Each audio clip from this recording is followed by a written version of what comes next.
Hey, what's going on, everyone? Let me make sure this is broadcasting properly. Marmar and Surfing 2020 were able to leave comments, so the YouTube side is acting properly. Give me a second here. Let's see. So I am live. Okay. Yep, there is the red icon. Let me click on that. There is an ad. Hello, Marmarski. Just wait for this ad to finish. Everybody, please smash that like button. This is so interesting. In my StreamYard studio, let's see, the microphone and my titles are over here, but on YouTube, they're out in viewerland. These things look different. I'll figure this out. Yes. Anyway, it's a technical thing that this software is doing something. Okay, so tonight we're going to talk for about an hour. I think Maze Madman is going live around 9. So I'm going to ask the question tonight, and you all can weigh in. There's already one here who's like, yeah, whatever. 5 reasons Michigan football can win the Big Ten title in 2025.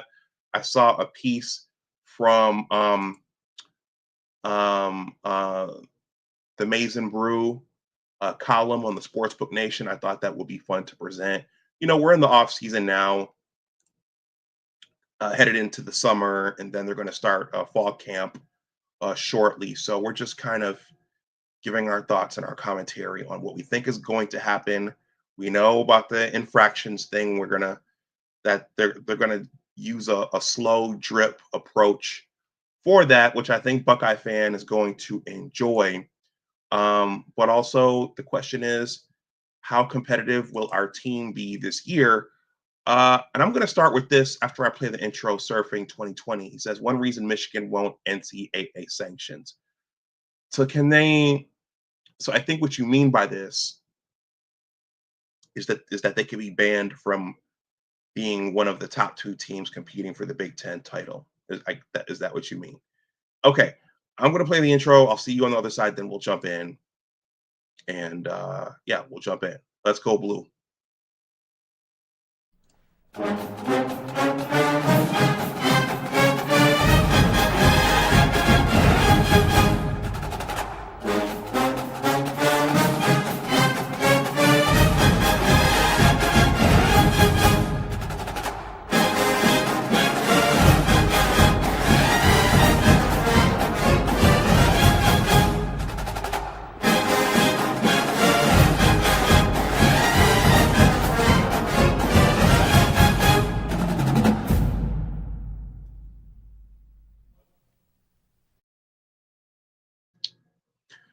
All right, everybody, welcome back to Big Discussions 76 Sports. My name is Dr. Anwar Yusef Dunbar. I am the content creator here. I am a Michigan alum, and I am a supporter of our athletics. In this instance, in particular, our storied football program. So, this title of tonight's show, even though it's probably going to go in some different directions, is 5 reasons Michigan football can win the Big Ten title. And I know that chaps the hide of the other Big Ten teams, the Ohio State fan base in particular. Speaking of which, I just found out once football season starts, I will probably be in Columbus the weekend of the Ohio State Grambling game. There's a reason for that, and that's the night of Michigan versus Oklahoma. So I'll probably be in my hotel room or at a sports bar watching the game. Yeah, I'm gonna put my maize and blue on, spread all the Buckeye fans in town. But hopefully, I don't get jumped. But last week, I wanted to say a few words about last week. I was thinking about last week when I was at work earlier. Last week, things got a little bit testy. All right, we were talking about the infractions committee, and AD came up, and he was baptized by a maniac, and things got a little bit testy. And I haven't heard from AD since. I talk to AD sometimes offline. I don't know if he's watching from the clouds right now. AD, if you're out there, I hope we're still cool. But yeah, I mean, at the end of the day, I think we're just all passionate about this. The Michigan football fans, we're passionate about our program. Buckeye fan is passionate about his program. Penn State fan is passionate about his program. So we all care. We all care that if the NCAA brings down some sort of hammer, and Buckeye fan will care if Michigan just gets a slap on the wrist. So we're all passionate about this. Um, I know Maniac made a comment about um, something domestic. I'll keep it. I'll just say that. But that's what I would say if I would talk to AD. I'd say, hey man, you came up on the panel with another passionate fan like yourself, and hopefully we don't ever want to engage in fist fights because of Michigan football and Ohio State football. So we're just passionate fans. So that's the only thing. That's the only thing I'm going to say about that. Speaking of passionate fans, hey, I went up on Johnny Olden's panel on not Friday, Sunday evening. Had a good time. Marmar was there. Dom came up for a little bit. Juju was there. Uh, Steve was there, being what's his name, Tim's hype man. So we had a good time. Johnny did that at 6:30 in the evening, so I was able to hop on, and yeah, we had a good time. We had a good time. Um, the the topic, Johnny started the roundtable conversation with which era of Michigan players we all Michigan teams and players and coaches that we all connected with. I got to the university in 1999. That was Tom Brady's senior season. So I watched the final Lloyd Carr years, and I watched the ascension of Jim Tressel and Troy Smith and Ted Ginn Jr. And so I was there for all of those heartbreakers. Um, and everybody had some sort of comment. But I think one thing afterwards I realized that I forgot to say was that Lloyd Carr would have been in good shape today because there's a 12-team playoff. So Lloyd Carr, despite those losses at the hands of Jim Tressel and Troy Smith and Beanie Wells and all those guys, Justin Zwink, all those guys, Rabisky, Antonio Pittman. Despite all those, if Lloyd Carr were coaching today, he would be able to survive the way that Ryan Day survived last year because he would have still had that opportunity to play for a national title. So I thought about that afterwards. Lloyd coached his last years in the era of the BCS. And for those of you who were there, the BCS only took two teams. So if you didn't have a damn near perfect season, and even if you did, you might not have been in contention for the BCS title. All right, let me move on here so I don't bore you guys. Readings. Okay, so Marmar, he's given the three M's. Those look like Moose's M's. He says hello. Oh, Dom is there. That's you. I don't recognize your logo. Let's see. Readings by Dom. Coach Antoine is here. Michigan needs to run that run pass option. Coach Antoine. Coach Antoine, what up? What offensive philosophy would you use with Bryce this year? Okay. I mean, we know what Chip Lindsey's offense is, but what is there anything, Antoine, in particular, you would do with Bryce to maximize his effectiveness? All right.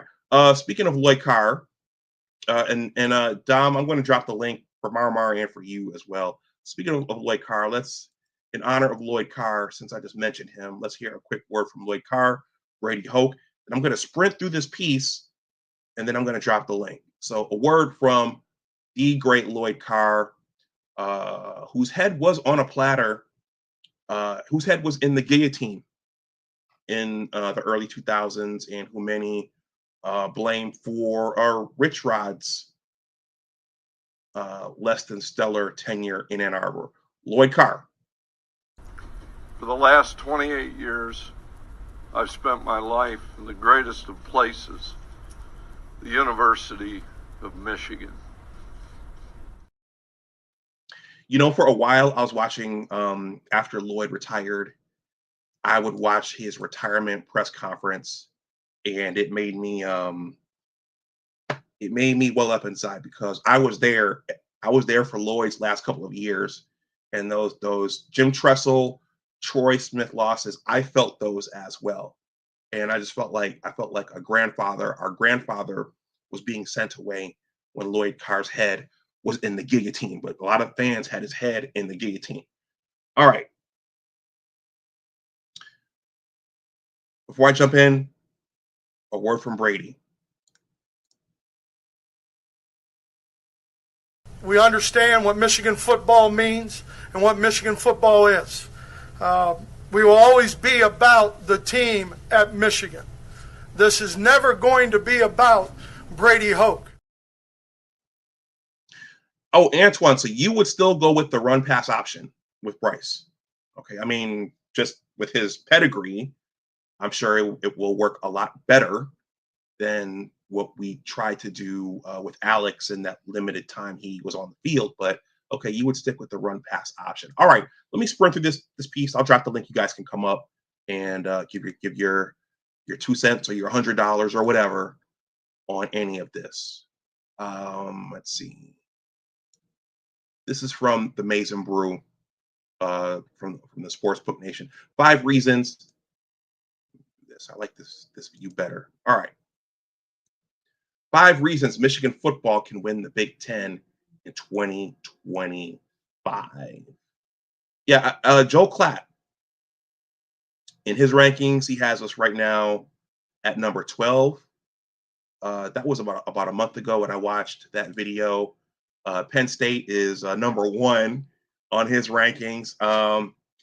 I think Ohio State is number 7 or 8, but Michigan right now is number 12. We're kind of flying under the radar, which is what you want with a new quarterback.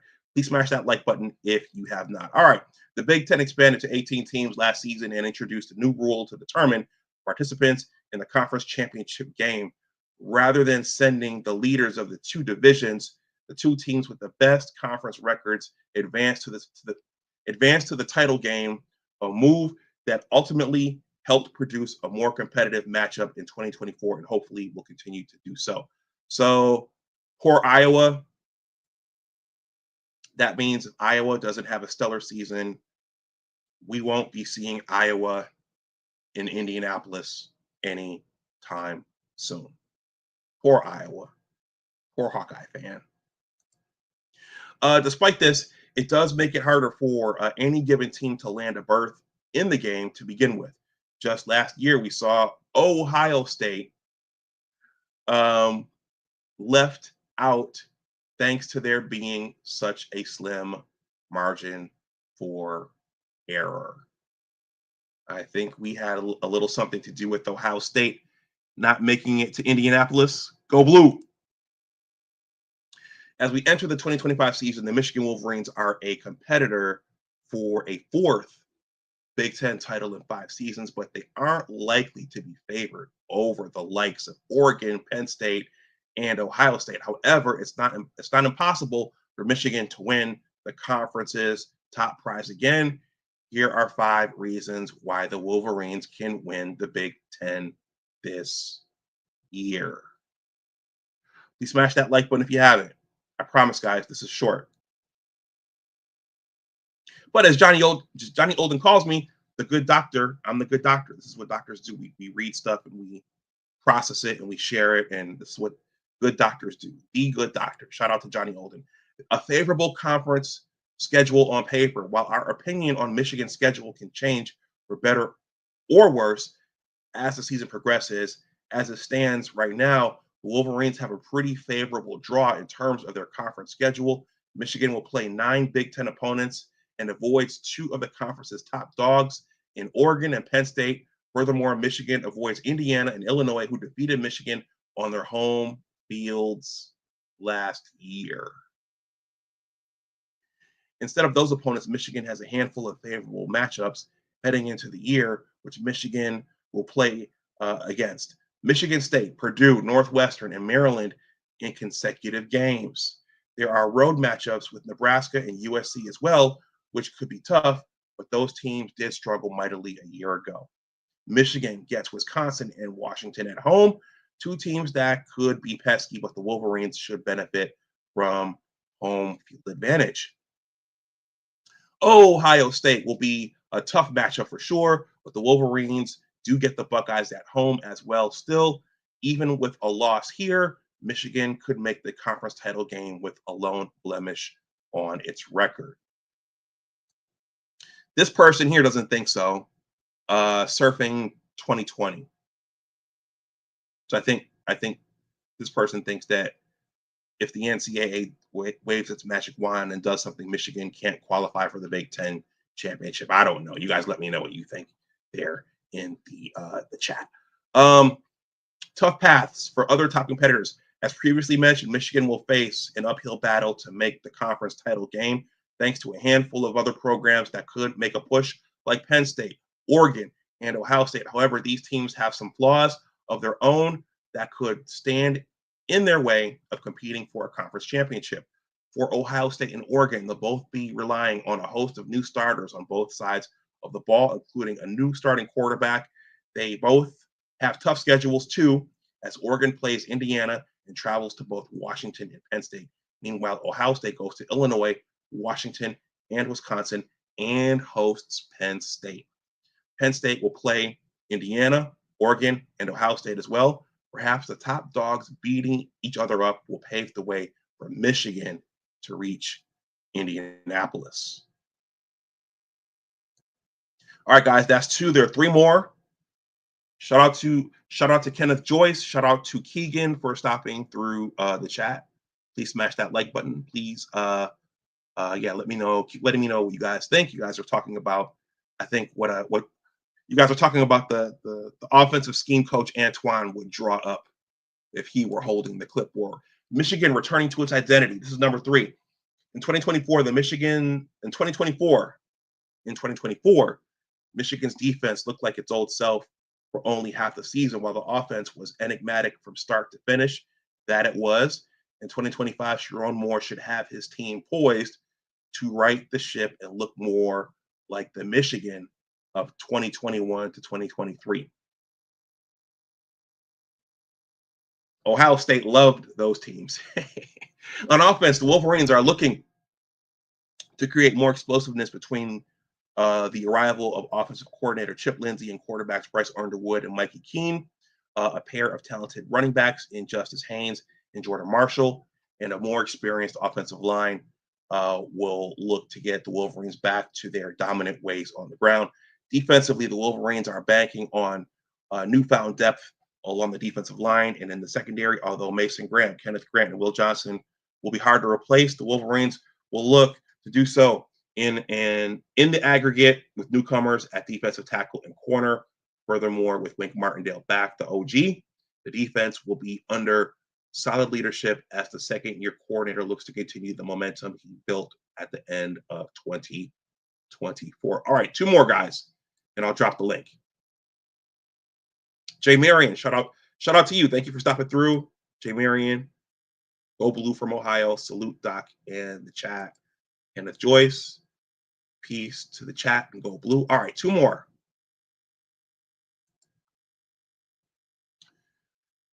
Talented underclassmen that can make a difference. If there's any uncertainty about Michigan in 2025, it's likely due to the fact that the Wolverines will still feature plenty of talented, albeit inexperienced players. However, just because we haven't seen players produce yet in their college careers doesn't mean it's impossible.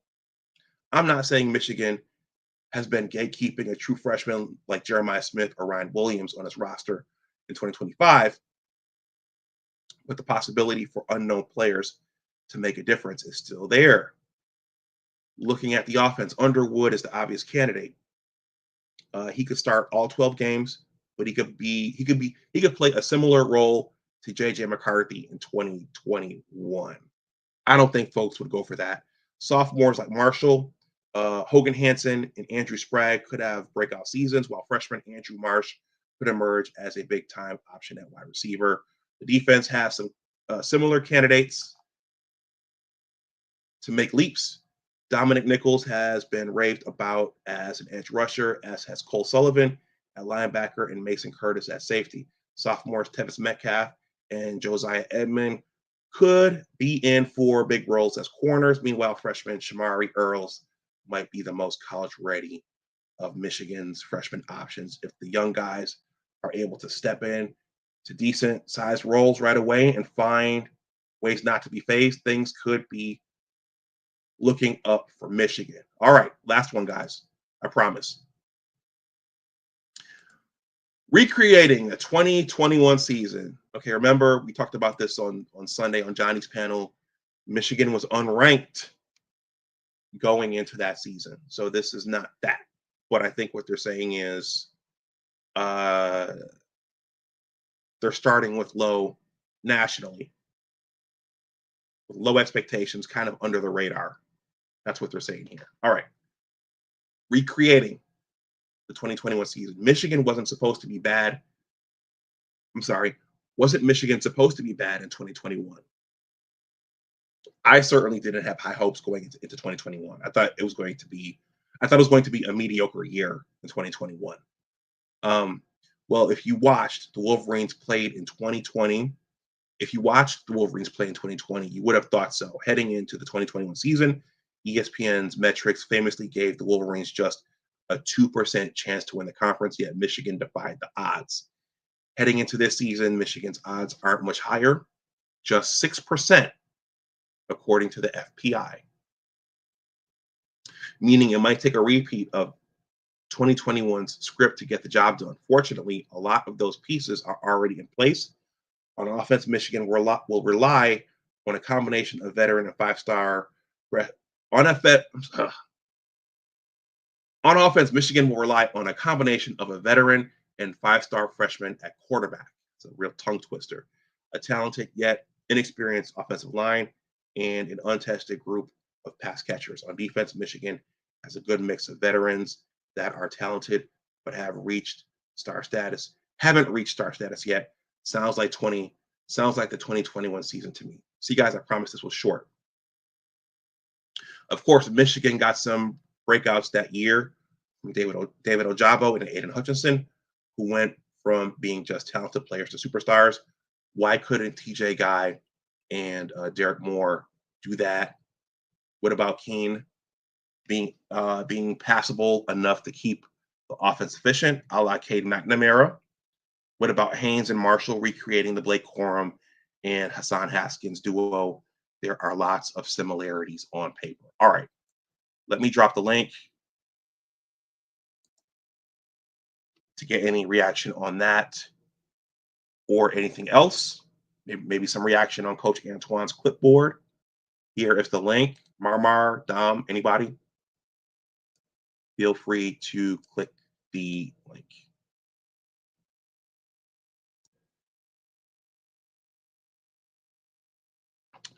Let's see what's on Coach Antoine's clipboard here. He says, you got to show the threat of him usually running the RPO system. Eventually, the safety will come down and you will have an easy crossing route to complete. All right. And Dom says, you are correct, Antoine. I'm thinking beyond college football, good health and experience for the NFL. The RPO isn't prevalent in the pros. Okay, we've got Marmarski here. I'm going to read one more from Antoine's clipboard, and then I'll hand it over to you, Marmarski. Antoine says, I don't want this offense to be handcuffed because they fear injury. Playing scared and fearful of injury will usually bring on injury. If Bryce reads his keys correctly, there's little fear of injury. What's going on, Marmar? Hey, how you doing? Good. Yourself? Just day by day. Um, what up though? Yeah, man. I think the reason in Michigan to have a successful season this year, the schedule favors us. We got a lot of depth on both sides of the ball. If you really pay attention to the offense, you got a lot of depth. Don't you just got to give them up to par and doing fall camp and get them ready. So you can refresh. Relieve guys so they can get a breather. That defense is going to be doing that all game, rotating, getting guys in and out for fresh bodies. So I think the ceiling is Big Ten championship. Okay. Okay, Dom, if you're out there and you want to come up, you're welcome to come up. Yeah, anybody else, if you want to come, we'll hang out for another 30. Okay. Like Antoine said, Okay. What do you think about what Antoine says about running the RPO with Bryce? yeah, but you got to be careful. Like Antoine said, you got to be careful on how you running that RPO because you don't want to risk Bryce getting hurt because our backups again ain't the best. Dom, How you doing, gentlemen? Good, are you you, gonna Dom? have to Dom, you got to do that for me. I didn't try it twice. We'll talk about that. I'll be happy Okay. to happy to All right, help. love it. Well, hold on. What are we making here? What is this? Oh, it's something on the other end. Marmar's got a girl he's got his eye on out here in San Diego, so I'm going to try to help him out with that. Oh, okay. Okay. I love you, Dom. I tell you what, Doc, I've said it before. I really wish Antoine would get up into these panels and contribute. The guy knows so much about football. And what I like about exchanging with Antoine is it's never you can't do that or this or that. It's an open mind, mature back and forth. And I agree with what he's saying as far as Bryce and the RPO. You have to use that. But also, I don't think it'll happen under more as would have happened under someone like Rich Rod or Brady Hoke, where they become reliant on the RPO because it's working and they become lackadaisical or fearful of trying something different. In the end of the game, you have Bryce carrying the ball 15 times or more a game, and the kid has a long career in front of him. I don't want to see them resort to that just to win football games. I would rather take an L, as painful as that is to say, and have him ready and healthy with his legs under him come November 29th, because as always, that game is the only game that matters to me when it comes to Michigan football. We could lose them all as long as we beat Ohio State, and that 13-10 win last year has paid dividends for us all year long, and it's absolutely tarnished their national title. They didn't win the Big Ten, and they're trying any way possible to convince Michigan fans they were the best team in college ball last year and they won the title. Were they the best team? I don't know about that. I don't know about Hey, Dom, Yes, can sir. I piggyback off of that?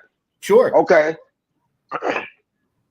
Out of all the teams in college football last year, the eyes was on Michigan the whole season to see if we can repeat as national champions.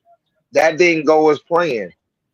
But what did go down in Columbus is after when the second half hit, they didn't do Ohio State didn't get nothing. So you say they're the best team? No, they wasn't the best team because one of the bad teams in the Big Ten last year beat you. I mean, shut you down at number 2. You were ranked number 2. Yeah, they won the Natty, but they wasn't the best team in college football at all. At all. No, they're not our national champs. They could be the national champs, but they don't have the state of Michigan included in that national. Hey, I don't know. I see a lot of people wear, the Michigan national champion shirts we had last year. I don't see even that work. I don't see no Buckeye fans wearing that. You know why they don't wear that shirt? Because it's a blemish on the back of that shirt. That's right. That Michigan game, 13-10. Nobody want to walk around with that on there. That's a walk of shame. Anytime you a Michigan fan see a Ohio State fan with that shirt, hey, did you check the last game? Yep. Doc, what you were saying about Lloyd Carr. I mean, I'm 57, and remember Bo obviously, but I was happy to see Lloyd take over after Gary Mueller left the way he did, which was unfortunate. Mm-hmm. But those last couple years at Michigan for Lloyd, it was like people forgot about '97 and the loss in 2006, was it? I think that was in the shoe, 1 versus 2. Yeah. You have Herb Street on ESPN waving the Florida flag, and we don't want to see Michigan, Ohio State again. Gary Danielson, yep. Which it should have been. He had his little Gator helmet up and back in his little basement he used to sit in at ESPN. God, I hate Herb Street. And we got to get his kid off of the team. Don't tell me he's there for an education, because he ain't playing. He ain't going to see the field. So if you're there for an education, go to MIT, go somewhere else where you can't send information down to Columbus to help them out, because they'll do anything right now to get back to where they were.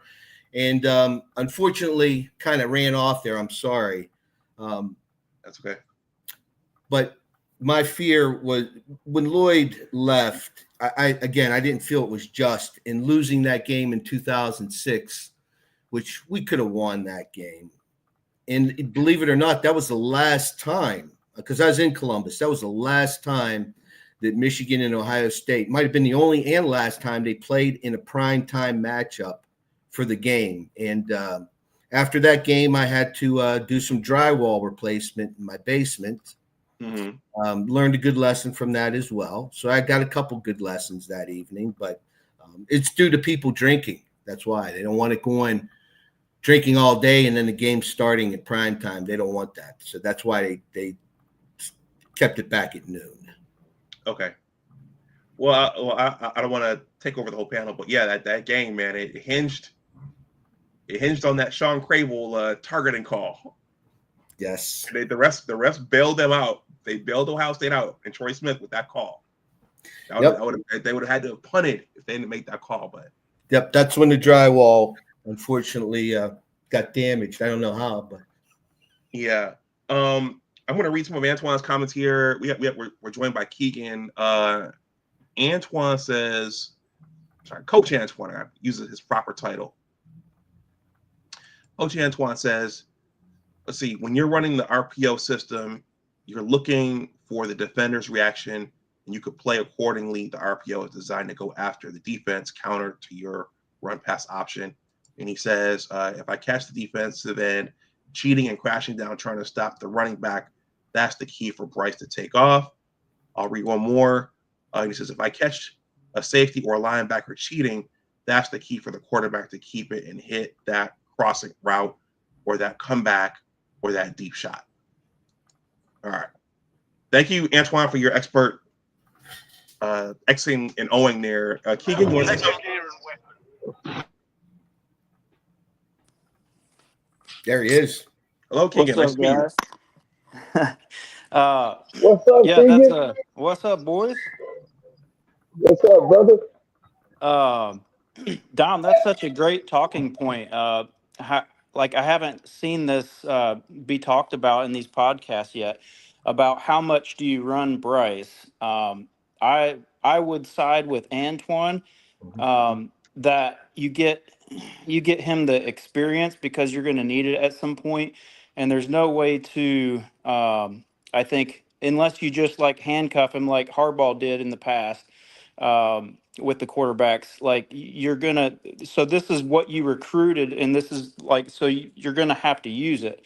Otherwise, he's right. You would just get a pocket passer. So our best chance at success down the road would be to use him as he's going to be needed later. So I mean, not only that, but like you have the playbook. You're building your playbook around Bryce. So you're not going to be able to just like not run plays or not. I mean, they will disguise and not use people that they'll use down the road in setup situations. So I mean, they can still run those plays and not use the option or the alternate to give it to a guy in sort of a trick play situation. It's not really a trick play; it's just a play being utilized as it hasn't been seen before. I've never drawn up plays or coached football, but I just think I see your point, and Dom, and I think probably the fan base would be divided close to 50-50. And you make a good point that they have to be careful. But I do think that you're going to have to use what you have, kind of like how we didn't throw Donovan Edwards the ball. Like you got to use what you have, for better or worse, in my opinion. And and they're going to have to like coach him into how he's going to not get hurt. So like get out of bounds if Yes. you're like outside the hash, make sure you have a route to get out of bounds and then be ready for a late hit, because even if you get out of bounds, some teams will try to make that late hit. On the other hand, going up the middle, if you're in that uh, scenario, then when to slide, because the game's happening a lot quicker than high school, and how to protect yourself from a late hit even if you do slide. So I mean, it's a great talking point, and that's my take. I think he's going to take some lumps and take some hits, and that he's going to have to learn from that, like how to protect himself. There's no real way to like shield him from ever being at risk, in my opinion. Do you guys think there's any way Keene starts that first game, or do they roll Bryce out right away? Bryce out right away. I say Bryce right away. That's going to be like a scrimmage for the Oklahoma game. And whether we win or lose the Oklahoma game, it'll pay dividends down the road because Bryce will be introduced to that big prime time atmosphere. And I think that'll help him out down the road. Yeah. I don't think there's a chance Mikey Keene is going to start. I don't know when his injury happened, pre-recruitment or post-recruitment, but it's clearly behind schedule. Marmar, we're getting some feedback out of your mic. So I don't think there's a chance Mikey Keene's going to start. I did see the Garcia. Is it Jake Garcia? Seems like I remember that recruitment. He was a highly rated guy, I think in the top 50s. I know he hasn't blown up in the college world, but if you watch his highlights, he's pretty mobile himself and athletic. And maybe he didn't read defenses very well, but I think you're going to be able to use him in a pinch if you get in a situation like we're running Bryce and he has to miss a quarter or two or whatever, however that shakes up. I think you're going to be able to use that guy, and he would be better than our options last year. And Davis Warren injured his knee ACL in the bowl game, so he's out half the year. So that's where we're at. It's they need to be mindful. Do not want to start the quarterback rotation and back and forth. And I believe Johnny Olden said it. You start King, then he throws an interception. Here come the Boo Birds and the chance for Bryce. It's going to happen. So you might as well just put Bryce out there and you allot him a certain number of mistakes a game. But you can't have him or King going out there or anyone else going out there with that looking over the shoulder as happened last year. Because what they did to Orgy last year was wrong. Okay. And for anyone to say, well, Warren, passing wise or gosh, the other quarterback escaped Tuttle. Thank you so much. Can throw better or it's all nonsense. All of those guys went out there looking over their shoulder. And you got to be able to be in the flow of the game and focus without this, gosh, I hope I don't make a mistake here. They're going to pull me out of the game. Nobody in any job's going to do well under those circumstances. Yeah, it's that was a tough situation because we've seen Harbaugh in the past let them fight it out the first few games, and we found out that we didn't have a guy. I don't know what was it, Steve Spurrier. If you don't, I forgot the phrase, but if you don't have, I don't know, I'm going to butcher that, but it was something to the extent of if you don't have. If you have two quarterbacks, then you don't have a quarterback, I think was something like the quote. But that was a tough situation. And the problem with, you got to unmute, Marmar. I said that's exactly what he said. Keegan, yep. Yeah. So, Yep. yeah, that was a predicament that we couldn't get out of. The problem with that, is that we didn't have the foresight. And so I would assume that the foresight must have been that Tuttle was the guy, and he still, wasn't really the guy, even if he didn't get hurt. So that was a mismanagement, in my opinion, of the program, but they were kind of limited on time and options at that point and where we were in the transition, Harbaugh to Sharon. But I think you've got to start Bryce, and you've got to just ride with it, because you can't lose a talent like that to the transfer portal as another point. So if they start pulling him because of performance, he's not going to be back next year. You can bet that. Well, may I, Doc, may I clear the elephant from the room, please? Go for it. Just straight up, this whole RPO.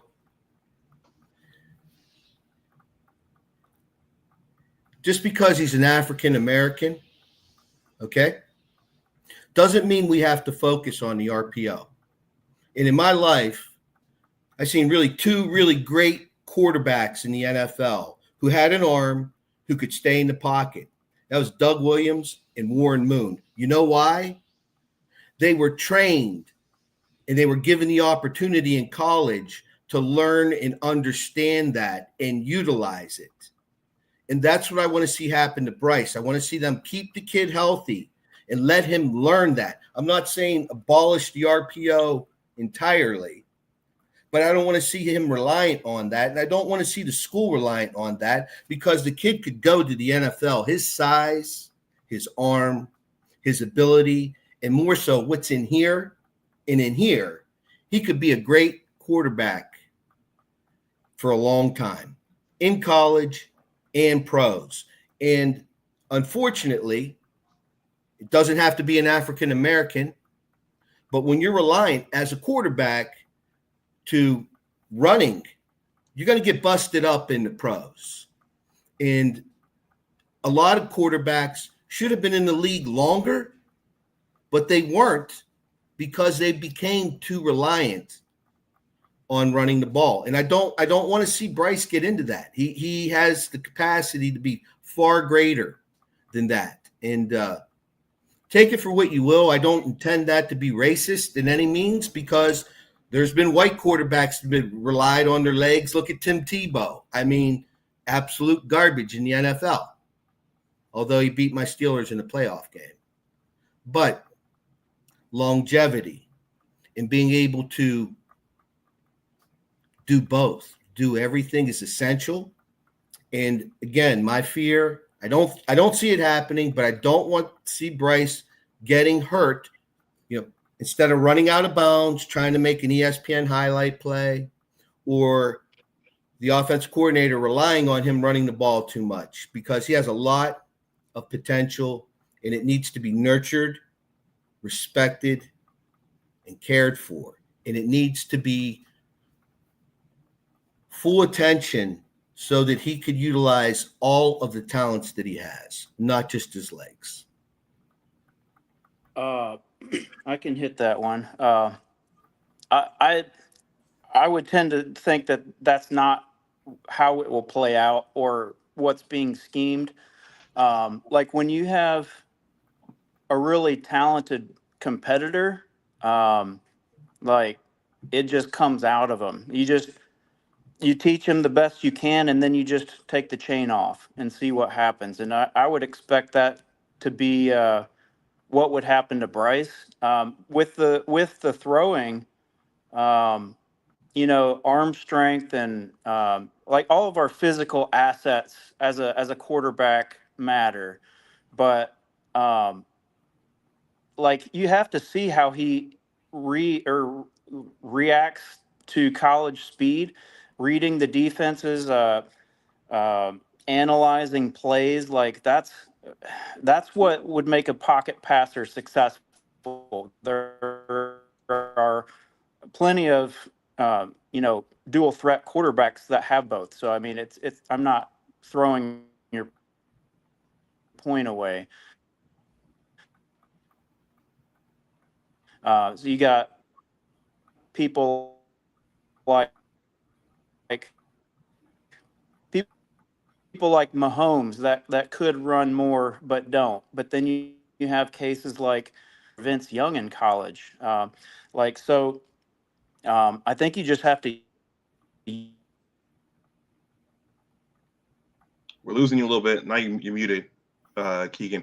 I'm gonna read this comment from Jay Marion. I think he makes a good point here, and I think a lot of this is going to hinge on good offensive line play. He says, ride them two running backs in the backfield until the game slows down for Bryce. Year one, let him game manage. Year 2 and 3, he can cut it loose.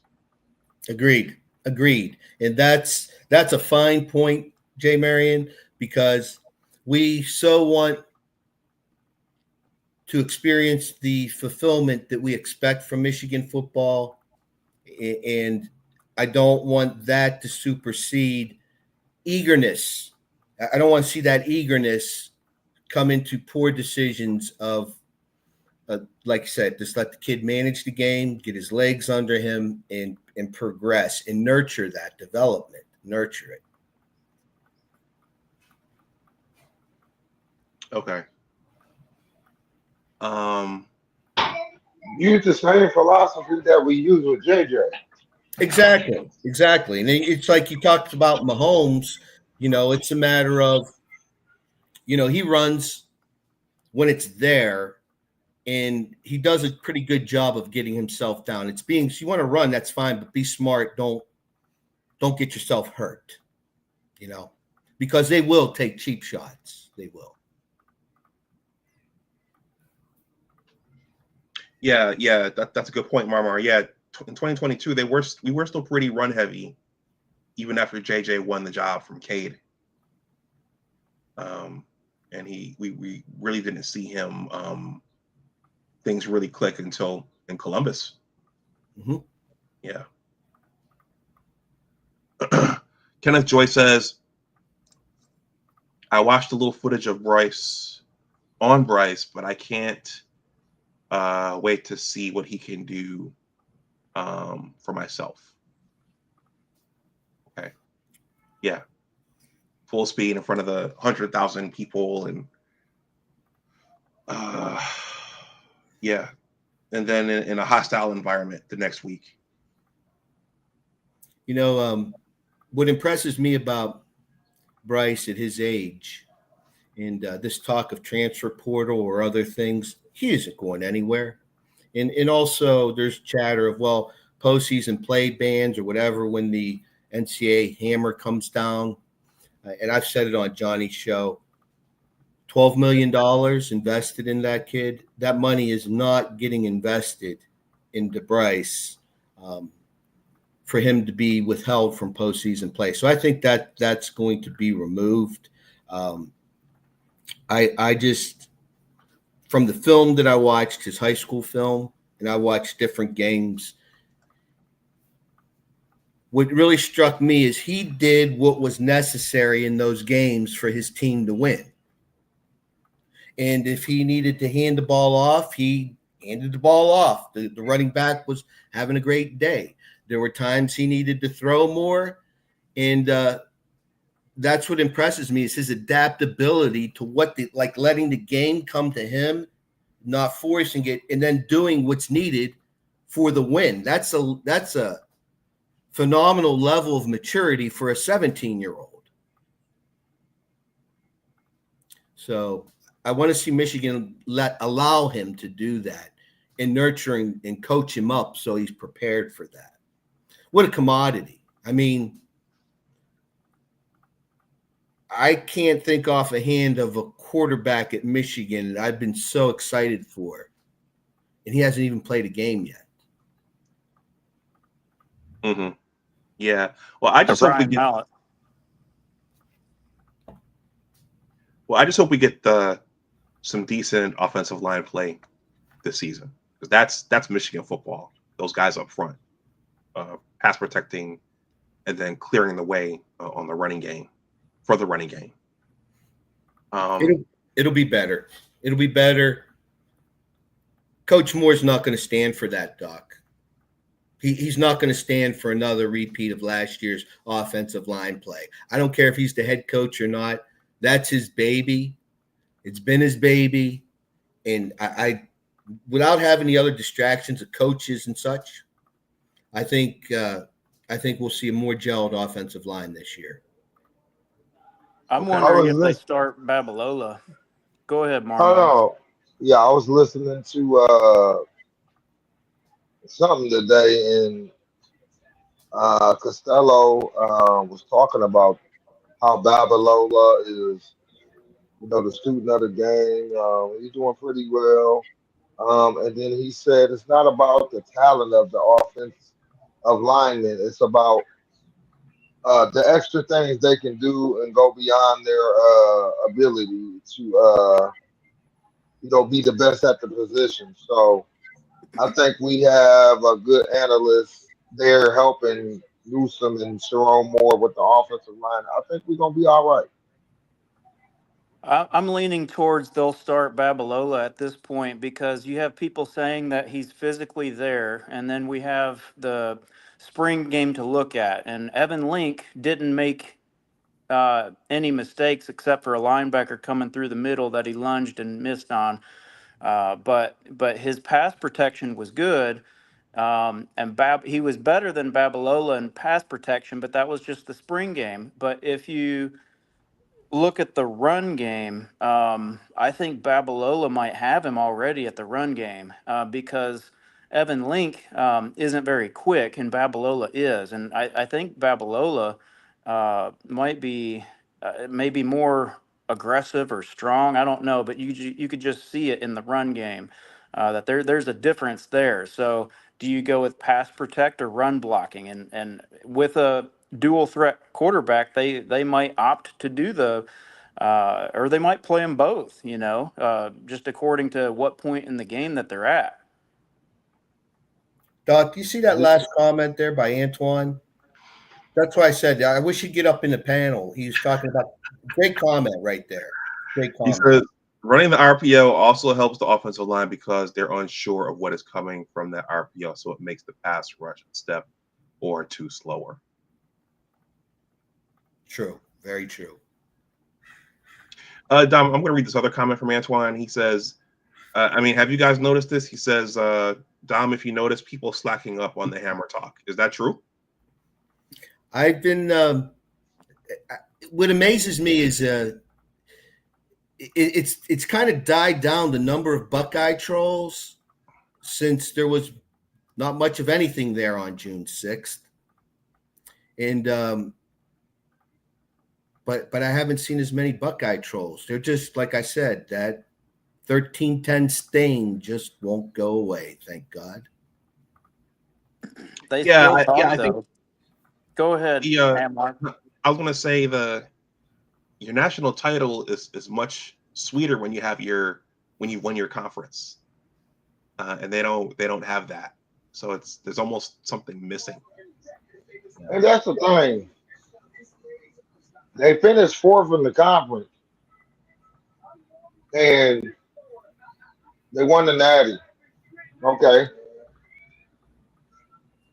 what that supposed to mean? Right down. Like I said, that whole second half, we dominated them. The team that won the national championship got dominated by 8, or at the time 6-5 Michigan It's a in good their own team. home.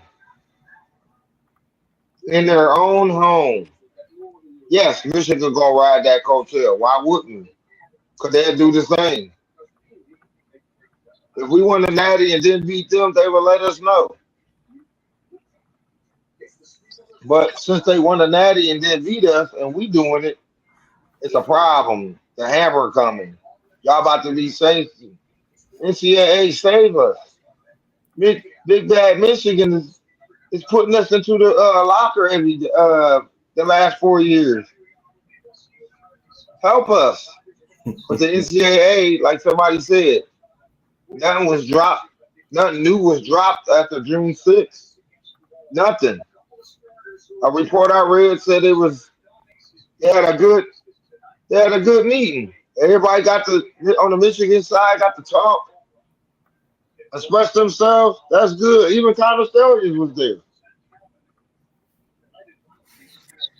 I just So yeah. no, I'm sorry. No, I'm just saying, like, so if nothing leaked new, is that in the favor of Michigan or the NCAA? I'm just asking.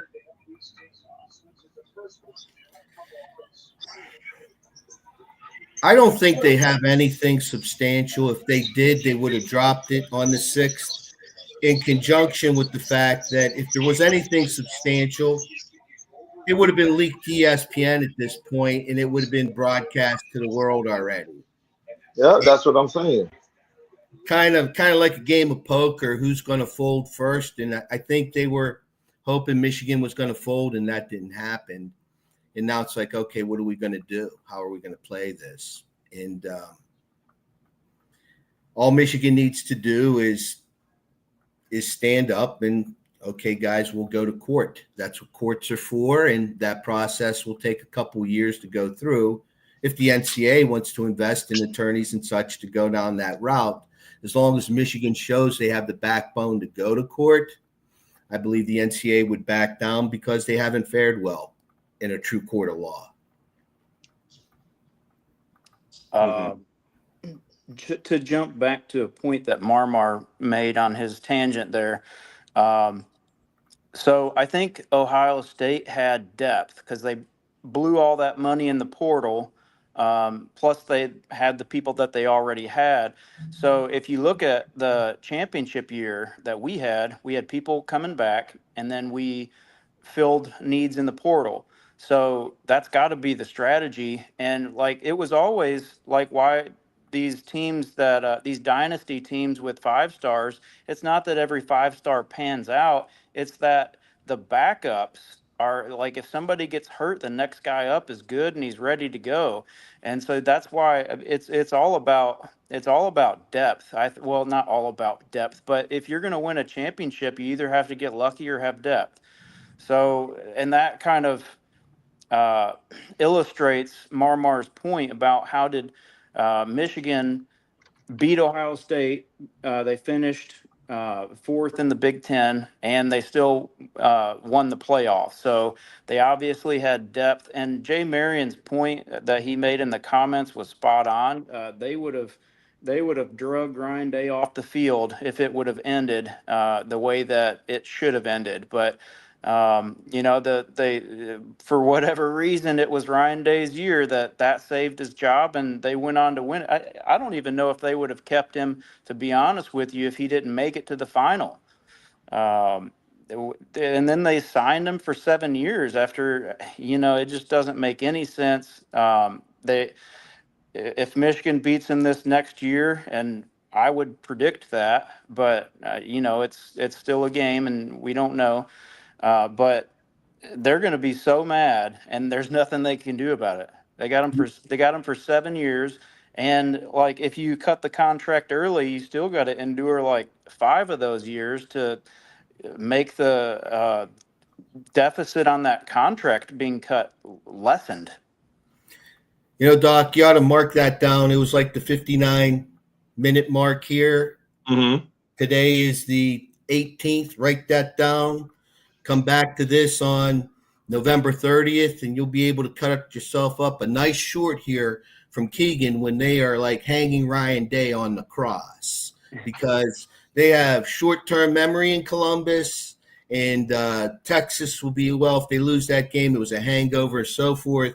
But if he stubs his toe against Illinois or Penn State before Michigan, it's like it's going to be whether they're undefeated. Actually, I'd like them to be undefeated coming to Ann Arbor, because the more pressure, the more I got to watch it's YouTube. The more Mr. Ryan Day's clinches. That's a good way to put it. Kind of puckers up, and he just can't handle it. And yeah, so I'm going to sign off, but before I do, I want to. Hold on, Dom. Antoine has a question here, and yeah, then we'll wrap up. He says, I got a question for the panel. What about the strategy of going after majority tackles in your offensive line recruiting? And if they don't make it, move them to guard. That's a good point. But, you know, for the offensive guard position, you're going to need, in my mind, a player that's kind of middle of a guard and a tackle, size-wise, speed-wise, because you're going to need different footwork if you're a guard. For pulling, they're going to pull more often than a tackle will. Interior trap plays, that sort of thing. It's just a little bit different than the tackle's responsibility of keeping his quarterback safe. And I think it could be done, but you're going to need a player that's kind of in the middle, size-wise, talent-wise, between a tackle and a guard. So it could be done if you're getting the right player. I think the average tackle size is like 6'5", and then like the ideal size is 6'6", and I don't want to mention any names, but like people are recruiting 6'3" tackles, big schools, and they're all recruiting at tackle because the young man wants to play tackle, but where do you think he's going to play? You know, so there's like some sort of moral recruiting standard that I don't think is being. I don't know a solution to it. You know, you're getting somebody the best chance to play NFL that doesn't know what they're getting into. So yeah, I agree with the premise of what Antoine's getting at. There's people being recruited at tackle that aren't tackles, and they're going to be moved to guard, and teams are going to take advantage of that. That's just my opinion. You know, I'm just a armchair quarterback, or coach, so that's what I got on that. Okay. I think Michigan should take the approach, the offensive line should take the approach like Wink Martindale on the defensive back end, where he want all the defensive back to know multiple positions.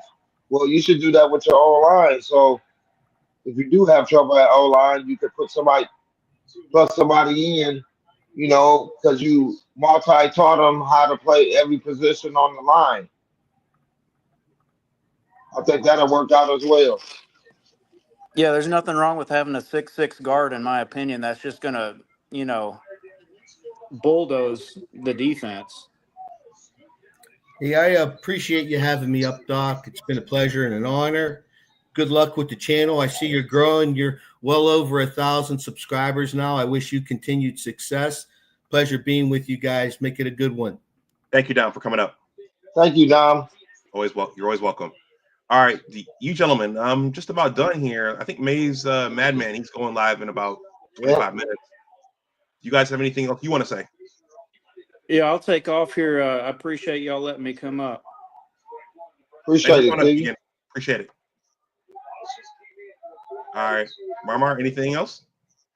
No, man, we're cooking. You know, it's a big weekend on the campus of OVs, so look out.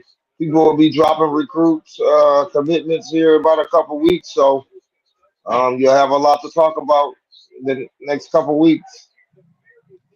Okay. So go blue. Go blue. Yep. Peace. All right, everyone. I'm gonna go ahead and wind the stream down. Coach Antoine says, Doc, you got to start coming over to the other channels. It will help your channel. Yeah. No disagreements there, Coach Antoine. No disagreements there. All right. Yeah, I was able to catch Johnny on usually when Johnny starts at like 2 or 2:30.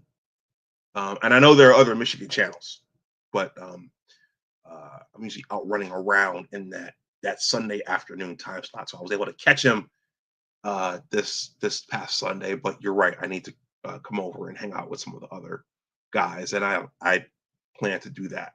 So guys, I'm going to wrap up. It was an early morning for me. I was at the gym trying to get my fitness going up at 5 in the morning, and then off to work around 7:30. So guys, I wrote a sports related book. It's a story about what sports teach you about life, success, and failure. Many of the lessons that the football team is learning, and all the teams, all athletes learn, okay, at all levels.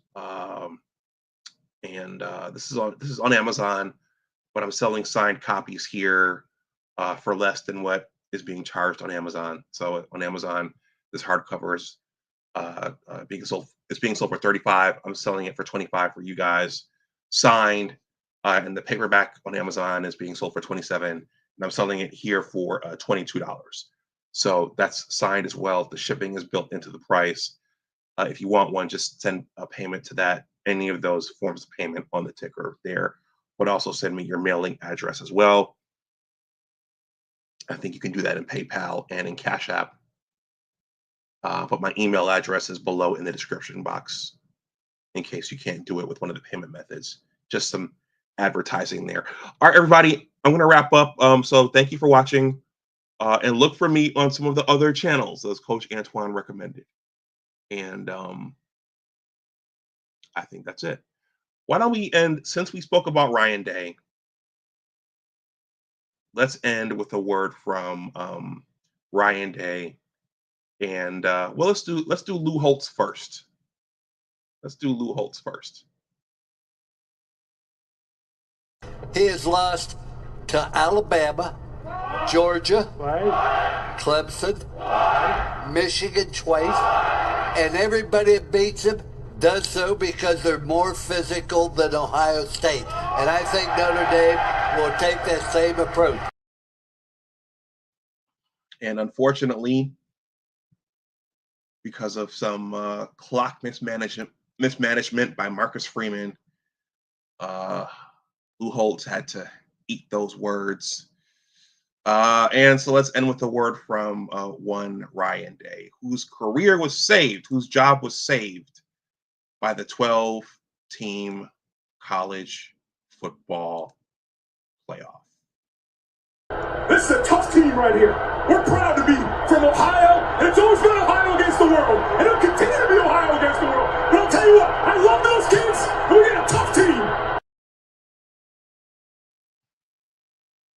This is a tough team. This is a very, very tough team. I love those kids. It's going to be Ohio against the world. All right, everybody. Go blue. As always, remember that your attitude determines your altitude. Always try to do your best. Take care, and I will talk to you all the next time. Once again, please, well, shout out to Bo Lytle. Respect is earned. If you see fit, please smash the like button. And also, if you see fit, consider subscribing to the channel. Shout out to Bo Lytle. All right, everybody, have a good night. I'll talk to you the next time, and I'll see you on the Michigan football YouTube streets. Peace.